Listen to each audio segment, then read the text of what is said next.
Chapter 1. The Hymn of Fire. The wind howled through the broken husks of buildings like a mourning mother. Charred facades of what once were homes, schools, and churches now stood as blackened skeletons under a blood-red dawn. Somewhere beneath this ruin, a melody echoed through the sewers and cracks in the earth. A slow, mournful tune that had become a rallying cry, the battle hymn of the Crimson Signal. Lena Morozov stood inside the crumbling nave of St. Ryber's Cathedral, her back to the altar that had been shattered by shelling months ago. The stained glass lay in glittering shards across the marble floor, catching the red slashes of morning light as if the saints themselves had bled. Her voice was low but firm, singing the verses with the precision of a blade drawn from memory. Beneath the cinder sky we kneel, steel in hand, the truth revealed. Silent winds carry our vow. Strike not later, strike them now. Each stanza was laced with code. Line by line, the message embedded in the hymn was reconstructed in the minds of those who knew how to listen. Coordinates, timings, targets. But the final verse, the one that held the command to unleash the strike, was known only to Lena. Her breath steamed in the cold air. She finished singing, and for a moment, all was still. Then, the church doors exploded inward with a scream of twisted metal. Concrete dust burst into the nave, and Lena dropped instinctively behind a cracked pillar. The explosion had been deliberate, a flashbang. White spots danced in her vision, but her training kicked in. She rolled, pulled her sidearm from under her coat, and popped off 3 quick shots into the smoke. A figure staggered out, armor glinting, face hidden behind a tactical mask. One of Lena's bullets found his throat. A bubbling gurgle, and he collapsed, twitching on the cathedral floor. Shouting followed in harsh consonants. Oprichniki, the paramilitary enforcers of the regime. Not local patrols, elite, trained for wet work and silence. She moved like a ghost through shadowed pews, dropping another with a snapshot to the temple, skull erupting in a spray of bone and brain. A third lunged, machete raised, roaring as he charged. She sidestepped at the last second, slamming her boot into his knee. It bent the wrong way with a crunch. He screamed, and she silenced him with a bullet between the eyes. Lena didn't have time to think. She sprinted toward the sacristy, heart pounding, body thrumming with the instinctive rhythm of survival. Behind her, boots thundered on old stone. She barreled through the wooden door and yanked it shut behind her, jamming a rusted crossbar through the latch. The sacristy smelled of mildew and dried blood. On the table lay her pack. Inside, a stolen regime data drive disguised as a brass dog tag. She grabbed it, stuffed it into her coat, and flung open the floor hatch. Below her, darkness. She slid into the void just as the door burst open behind her. Bullets hammered the floorboards above as she dropped into icy sewage. The tunnel was waist-high and narrow, with only a faint shaft of light ahead. Gunfire echoed above. A body dropped into the water beside her. A regime soldier shot from above. She turned. In the dim light behind her stood an old woman with a scoped carbine, her face smeared with soot, eyes burning. "Run, Sparrow," the woman growled. "I'll cover the nest." Lena nodded once. "Thank you, Baba Yara." Then she was gone, boots splashing through the dark artery of the city's underbelly. Outside, chaos bloomed across the district. Resistance fighters, alerted by Lena's signal encoded in the hymn, had taken up arms. Molotovs arced into armored trucks. Drones fell in swarms of fireflies. Screams filled the streets. Lena emerged from a storm drain beneath a shattered tram station, heart thundering, the cold biting at her soaked clothes. She didn't stop. She kept moving, blending with civilians, ditching her coat in a burning alley, her eyes scanning the sky for drones. Overhead, a crimson flare streaked into the clouds. The Crimson Signal had been lit. but it meant nothing without the final verse. And Lena Morozov was the last soul alive who knew how the song ended. Chapter 2. Enemy at the Gates. Snow had started to fall by dusk, thick, wet flakes that clung to every surface like ash from a dying world. The countryside stretched in broken silhouettes, scorched fields and burned-out husks of armored transports, abandoned along the rails of a rust-eaten train line. Lena Morozov moved with purpose through the fading light, wrapped in a stolen regime greatcoat, her hood low, footsteps muffled by the sodden ground. Every few miles she heard the low rumble of engines or the crackle of distant gunfire. Patrols were thickening. Word had spread like fire through dry grass. An agent had escaped from Sector 9, carrying a code fragment the regime couldn't afford to lose. The bounty on her head now outmatched the price of a whole rebel convoy. Still, Lena pushed forward.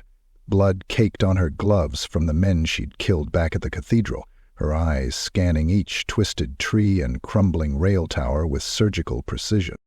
Then she saw him.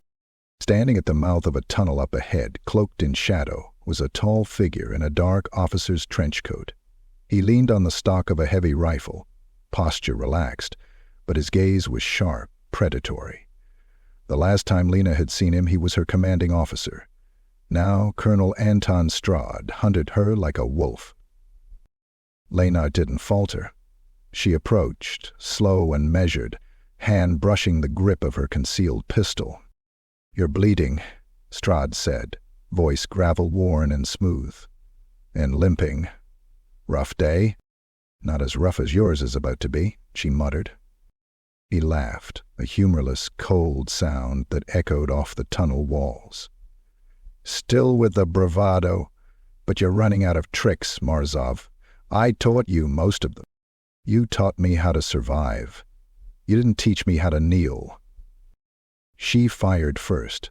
The shot cracked through the still air, but Strad moved faster than she remembered, ducking, rolling, returning fire with a burst that shattered the frozen earth beside her. She dove into the tunnel, bullets sparking off the concrete behind her, the roar of boots and barked orders following in seconds. Lena ran. The old rail tunnel was barely lit, only the occasional emergency lantern casting red halos on the walls. Her breath came in ragged gasps. Every echo sounded like pursuit. Every footfall behind her, Strad's dogs closing in. A side passage appeared, marked with faded graffiti and resistance code. "Vori dwell beneath." She ducked inside. Inside, the air was thick with mold and rat droppings. The passage narrowed to a maintenance shaft lined with ancient copper piping. A corpse lay slumped against the wall. Another agent half decomposed, a hole where one eye had been. Lena didn't stop. She pressed forward, emerging through a rusted grate into the shattered remains of a commuter station buried beneath the ground. As she moved across the shattered platform, a sound froze her mid-step, the soft hiss of a tripwire catching. Click. The explosion was deafening. Shrapnel screamed through the air, tearing into flesh and stone. Lena was thrown against a tiled wall, blood pouring from a gash on her arm. Screams followed. The patrol behind her hadn't been so lucky. She crawled away, ears ringing, vision spotted. From the rubble, a silhouette rose, limping, furious. Strad. He was bleeding from his scalp, his coat shredded, but his eyes burned with relentless fury. "You think you understand sacrifice," he snarled, stalking toward her. "But you're still just a girl, with a gun and a martyr complex." Lena stood, swaying, drawing her knife. "And you're still a coward who kills for comfort." They clashed like rabid beasts. Strad's rifle knocked the blade from her hand, but she landed a vicious punch to his throat. He stumbled, then grabbed her by the hair, slamming her against a pillar. Concrete dust rained down. She elbowed his face, crunch of cartilage, and he roared in pain, spitting blood. The fight turned savage. No tactics, no precision, just survival. She grabbed a piece of rebar and stabbed it through his shoulder. He screamed, the sound echoing like thunder through the station. She didn't stop. Drove her knee into his chest, took his gun, aimed, but didn't pull the trigger. "Not yet," she whispered, voice trembling. "Not until the hymn ends." Then she fled. Out through the ruins, past the flames of wrecked transports and the cries of panicked patrols, into the forests, where the trees swallowed her whole. Behind her, Colonel Strahd slumped against the pillar, panting, watching her vanish with a fury that threatened to melt the snow around him. Lena was bleeding, broken and hunted, but she had survived, and the final verse still lived. Chapter 3. The Forgotten Verse. The frostbitten forest clawed at Lena Morozov like it wanted her blood. Bare branches reached down like skeletal fingers, catching her hair, scraping her cheeks raw. Her breath came in ragged plumes, every inhale scraping through her throat like broken glass. Snow seeped into her boots, numbing her toes. The pain in her left arm was pulsing, deep and hot, shrapnel wound. Infected, but still she ran. By the time she reached the resistance safe house, night had collapsed over the world like a smothering blanket. The cottage was a forgotten relic, buried in the hills, its roof caved in, windows blackened with soot. To an outsider, it was just another corpse of war. But beneath it lay something else entirely. She rapped the coded knock on the back cellar door. 3 short, 2 long, 3 short again. Silence answered her. Then the door creaked open. She fell forward, barely conscious, into arms that caught her just before the darkness took her. She woke in heat and pain. The underground chamber was warm, firelight flickering against stone walls, casting shadows across the faces of old ghosts. They'd aged. Resistance fighters she'd trained with years ago, now hollow-eyed and hard. Baba Yara sat at the edge of the room, her rifle beside her lap, fingers knitting as if death didn't own the world outside. Across from Lena stood Seth Malenko, the ex-codebreaker who once sang madrigals while disarming mines. His hands were stained with iodine and blood. "You look like hell, Sparrow," he muttered, tightening the gauze on her arm. She tried to smile. Failed. "They're coming, Set," she rasped. "Strahd is alive, and he knows I have the verse." The room fell silent. Baba Yara's needles paused. Seth's jaw clenched. Lena pushed herself upright, clutching her coat. From the inner lining, she pulled the dog tag. Not military, not ornamental. The brass casing clicked open, revealing a microchip no bigger than a fingernail. "This holds the hymn," she said. "Every coded stanza, except the last." Seth moved to the desk, jacked the chip into a battered console wired together with scavenged tech and radio parts. The room dimmed as the projector lit the wall with glyphs, musical notes, and fragmented military code. "We decrypted this years ago," Seth murmured. "Strike plans, embedded in melody, rhythms aligned with radio timing protocols. But the last verse was always missing. Without it, we can't coordinate the global offensive." "I know," Lena said, voice low. "That's why I memorized it. It's the failsafe." The others turned to her as she stood, still swaying, still bloody. Her voice quavered, not with fear, but with the weight of memory. "When towers fall in crimson rain, the dagger turns, the serpent slain. No more masks and no more grace. Strike at dawn, erase the face." The room felt colder when she finished. That final line, it wasn't just a strike order. It was a death sentence for someone high enough to wear the mask. The code name for the architect of the regime's oppression, General Valenko. Suddenly, gunfire cracked above. The ceiling shook. Dust fell like snow from the rafters. Baba Yar was already moving, grabbing her rifle, barking orders. They tracked her. "Bar the tunnel. Everyone else, positions." Lena staggered to the console. Seth, transmit it. The verse. Every outpost needs to know. Seth nodded, fingers dancing over keys. Then the wall exploded. Concrete ripped apart. Flames licked the chamber. Shrapnel whirled like steel bees. 2 resistance fighters were instantly shredded, one screaming as his legs evaporated in a flash of heat and gore. Smoke filled the air. Lena coughed, pulled her sidearm. Through the breach came figures in black, the oprichniki. Gas masks, thermal visors, full-body armor. Death incarnate. One turned his rifle on Seth. "No!" Lena screamed. Too late. A burst of gunfire stitched across his chest, tearing him open in a spray of blood and brain. Lena dove behind the table, firing blindly. Her bullets punched into one mask, shattering it, revealing pale skin and wide eyes before a second shot blew the face open. Baba Yara was already down, her body riddled with bullets as she shielded another fighter. Her eyes never closed, even in death. The console sparked.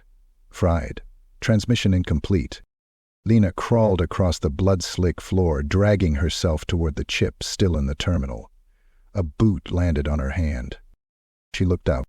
Colonel Strahd, bleeding but alive, smiled like a man reunited with a long-lost lover. "You always had a flair for drama," he said, "but it ends here."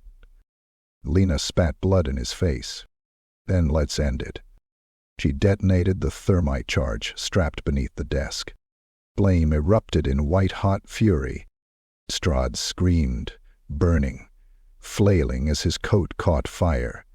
Lena was flung back into the far wall, her vision whiting out, her ears bursting with pressure. When she came to, the bunker was collapsing. Screams. Smoke. Death. She had the chip. Half the verse was transmitted, but not all. The hymn was still incomplete, and Lena Morozov was alone again. Chapter 4. Crimson Breach. Dawn bled across the horizon in shades of ash and arterial red. Smoke curled like serpents from distant bombardments. The wind carried with it the metallic stench of burnt oil, charred bone, and blood. Lena Morozov stood atop the remains of a rusted freight car, the final verse carved into memory, a specter among fire-lit ruins. She was no longer hiding. The hymn was out now, partially. But partial wasn't enough. Without the full verse, the synchronized global offensive would fracture, leaving cells to die, isolated. There was no plan B. Only the prototype facility remained. The target encoded in the final verse. Site Murex, a regime research complex buried beneath Mount Krun. Rumored to house something monstrous, some whispered it was a neurosuppression weapon. Others said it was an AI-guided viral vector built to erase thought itself. Lena didn't care what it was. She came to destroy it. The resistance force was lean. 24 loyalists, most wounded or half-starved. They stood at the mountain's base as the snow whipped into blades around them. Some clutched antique rifles, others jury-rigged explosives. Every one of them bore the symbol of the Crimson Signal tattooed into their skin, not for identification, but to remind themselves they had nothing left to lose. Lena looked to her second-in-command, Armon, a former engineer turned freedom fighter. His face was scorched on one side, eye milky from a blast years back. "You sure you're up for this?" she asked. He cracked a grin. "No, but I'll die with you." "Ha! That's something." They entered through the old mining shaft at 4:21. Cold silence greeted them. No guards. No drones. Too easy. Halfway down the descent, a scream erupted behind them. One of the scouts, Mira, vanished. Mid-step. No shot. No sound. Just gone. When they reached the spot, they found only her severed arm, fingers still twitching. Lena raised her fist. Halt. Infrared sensors embedded in the walls. Laser net. They were inside a death funnel. She whispered, "Coordinates," guiding Armand to disable them, using a thermal knife and crushed mirror lenses. It took 20 minutes. Every second, Lena felt eyes watching from behind the stone. They reached the vault doors. Triple sealed, hardened steel. Armand pulled a thermobaric charge from his pack. "We only get one bang." "Make it count," she said. They braced. The explosion was biblical, an inward collapse of flame and pressure, sucking the air into the tunnel and detonating it again. The steel doors screamed, then burst open in a cacophony of metal shrieks. Inside lay Site Murex. The complex glowed with sterile white light. Glass corridors pulsed with energy. Scientists, if they could still be called that, scrambled in panic, some clutching tablets, others running for containment rooms. Alarms wailed. Lena's team surged in like wolves. Amon opened fire with a repurposed autocannon. The rounds punched through reinforced panels and torsos alike. One scientist's body split open like a fruit, spraying the wall with red pulp and bone fragments. "Take the core," Lena shouted. "Find the primary terminal." They stormed the interior, bullets and screams echoing together. One fighter, Gavrik, was caught in an automated defense crossfire. His chest collapsed inward under the hail of tungsten rounds, and his dying breath was a wet gurgle. Lena kicked open the main control room. Inside was a machine unlike anything she'd ever seen.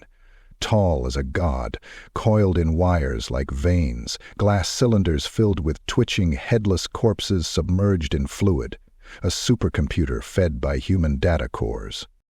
The door slammed shut behind her. Locked. Then the monitor activated. On it Strahd.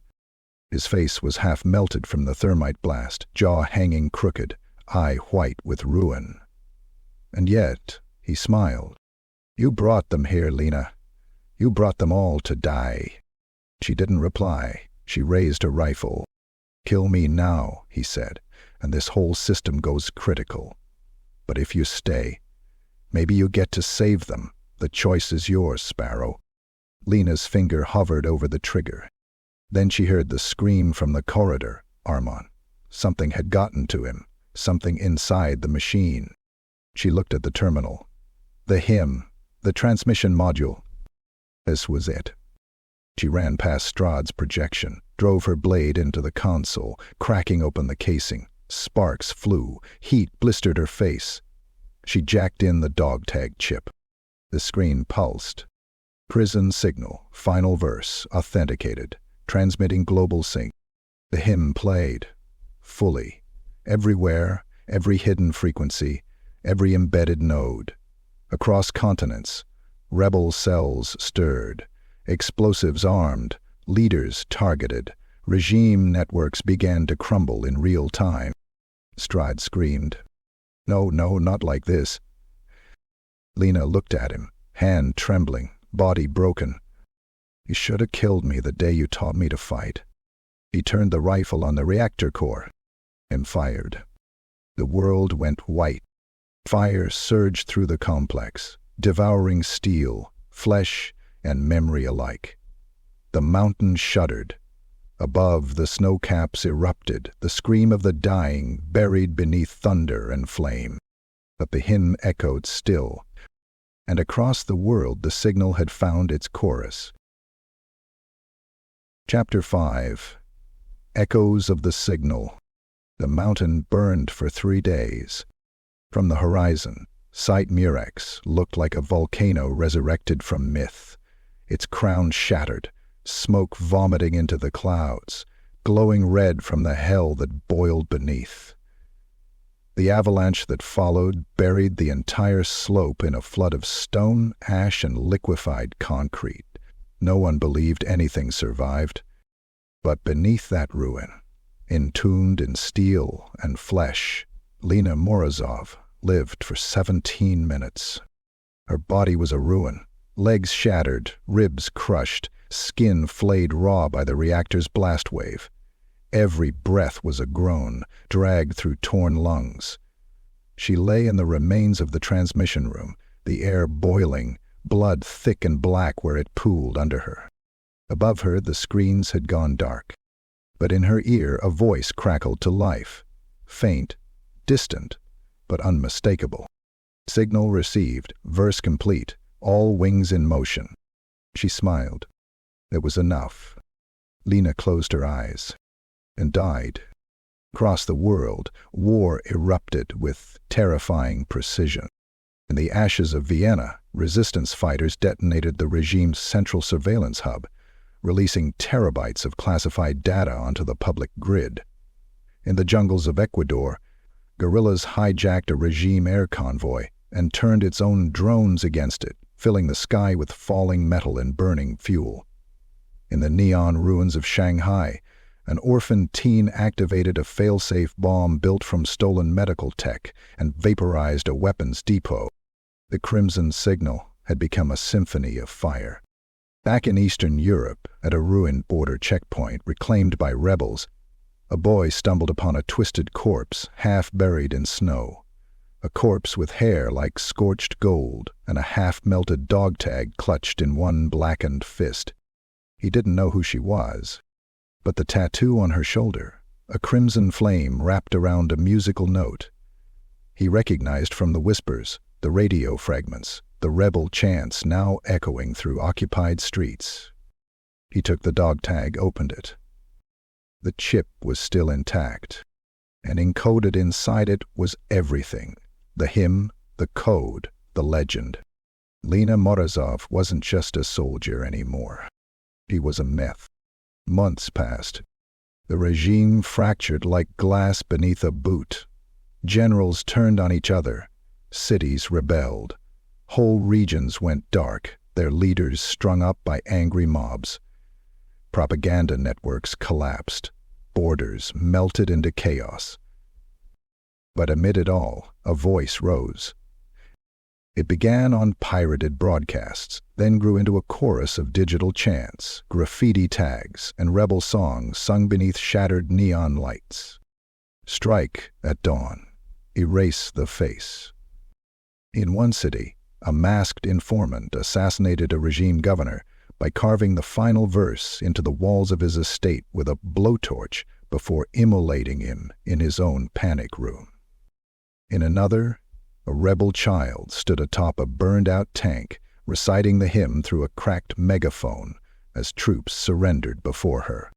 No one knew who started the chant, but every time the words were spoken, the signal lived.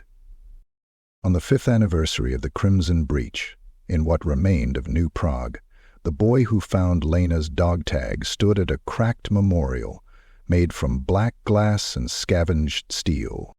Etched into its surface was the verse, the final one. Below it, a single name: Lena Morozov, the voice of fire. He touched the tag around his neck, the same one she'd died to protect. His eyes burned with the fire of those who'd lost everything but chose to keep fighting. He turned, raised a hand. Behind him, a legion of rebels, survivors, and ghosts in tattered armor and stolen gear saluted in silence. Above them, a banner unfurled from a rooftop, rippling in the rising wind.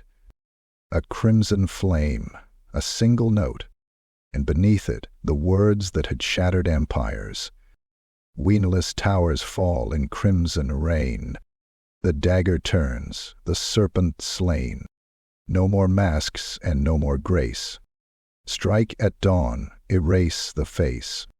The hymn would never be forgotten, because songs don't die.